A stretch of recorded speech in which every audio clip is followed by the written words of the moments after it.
ఈ టైంలో ఎమ్మెల్సీగా ఉండి ప్రతిపక్ష పార్టీగా మనం ఉంటున్నటువంటి సందర్భంలో మరి ఈ ఎమ్మెల్సీని మరి రాజశేఖర్ గారు వైఎస్ఆర్ కాంగ్రెస్ పార్టీ తరఫున ఈ ప్రభుత్వం రెడ్ బుక్ పేరుతో చేస్తున్నటువంటి పాపాలని మాయ మాటలు చెప్పి అబద్ధపు హామీలతో మోసం చేసి అధికారంలోకి వచ్చి ప్రజల్ని మోసం చేస్తున్నటువంటి విధానాన్ని వైఎస్ఆర్ కాంగ్రెస్ పార్టీ ఎమ్మెల్సీగా మరి రాజశేఖర్ గారు మరి శాసన మండలిలో గొంతెత్తి ఈ ప్రభుత్వాన్ని ప్రశ్నించుంటే మరి రాజశేఖర్ గారి గౌరవం ఎంత పెరుగుండేది అనేది ఒక్కసారి వారినే నేను ఆలోచించనేయమని అడుగుతున్నాను. మరి ఈ రోజున మరి రాజశేఖర్ గారు ఎమ్మెల్సీకి రాజీనామా చేయడం అంటే ఒకవేళ ఇది యాక్సెప్ట్ అయితే ఈ ఎమ్మెల్సీ వైఎస్ఆర్ కాంగ్రెస్ పార్టీకి సంబంధించినటువంటి ఈ ఎమ్మెల్సీ పదవి అనేది టీడీపీకి వెళుతుంది కదా. జగన్మోహన్ రెడ్డి గారు క్రమంగా కూడా మరి రాజశేఖర్ గారికి గౌరవం ఇస్తూనే వచ్చారు, ఉన్నత పదవులు ఇస్తూనే వచ్చారు. ఎక్కడా కూడా మా నాయకుడు జగన్మోహన్ రెడ్డి గారు మరి రాజశేఖర్ గారిని మోసం చేయలేదు.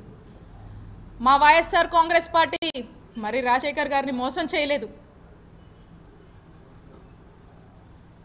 ఒక్కసారి మరి రాజశేఖర్ గారిని నేను అడుగుతా ఉన్నాను, ఆ కుటుంబము మోసం చేసింది అని మీరు మాట్లాడుతుంటే ఒకసారి నాకు మిమ్మల్ని అనాలనిపిస్తూ ఉంది.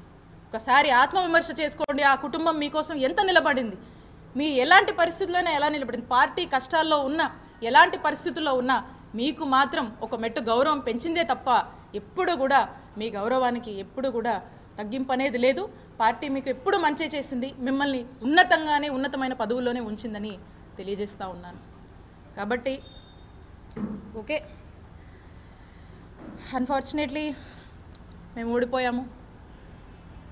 ఈ పరిస్థితుల్లో మరెందుకో ఇక్కడ ఇచ్చినటువంటి గౌరవం కన్నా మించి, గౌరవం కన్నా బెటర్గా అక్కడ గౌరవం వారికి దక్కుతుందనేటువంటి ఒక హోప్తో, ఒక ఆలోచనతో ఏదైతే మరి రాజశేఖర్ గారు ఆ పార్టీకి వెళ్ళాలని ఆలోచన చేస్తున్నారో, కాబట్టి వారికి నేను ఖచ్చితంగా మీ హోప్కి తగ్గట్టు ఇక్కడికన్నా మించినటువంటి గౌరవం మీకు అక్కడ కూడా దక్కాలని మనస్ఫూర్తిగా కోరుకుంటూ ఆల్ ది బెస్ట్ తెలియజేస్తున్నాను.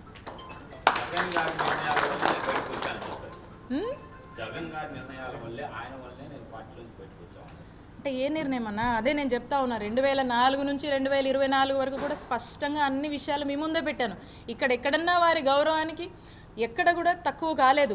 క్రమంగా పార్టీ గెలిచినా పార్టీ ఓడిపోయినా కూడా వారిని మాత్రం ఎంతో ఉన్నతమైన గౌరవమైన పొజిషన్స్లో మా ఆనాడు దివంగత డాక్టర్ వైఎస్ రాజశేఖర్ రెడ్డి గారు కావచ్చు, ఇప్పుడున్నటువంటి జగన్మోహన్ రెడ్డి గారు కావచ్చు, మా వైఎస్ఆర్ కాంగ్రెస్ పార్టీ కావచ్చు, ఇచ్చినటువంటి అవకాశాలన్నీ కూడా మేము ముందు ఉంచాను కదా.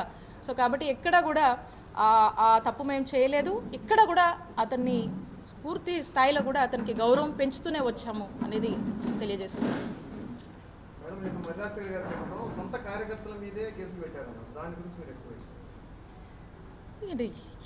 ఇప్పుడు కాదు, ఇక ఒక ఆలోచన మారింది కాబట్టి, ఇంకో ఆలోచన వారిలో వచ్చింది కాబట్టి ఇక న్యాచురల్గా ఏదో ఒకటి అంటూ ఉంటారు. దాంట్లో భాగంగానే బహుశా అనుంటారని నేను అనుకుంటున్నాను.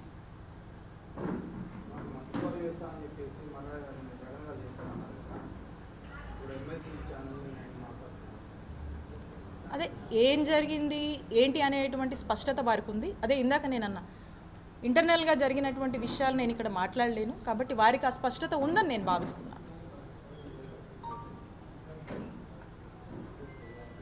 Okay, thank you.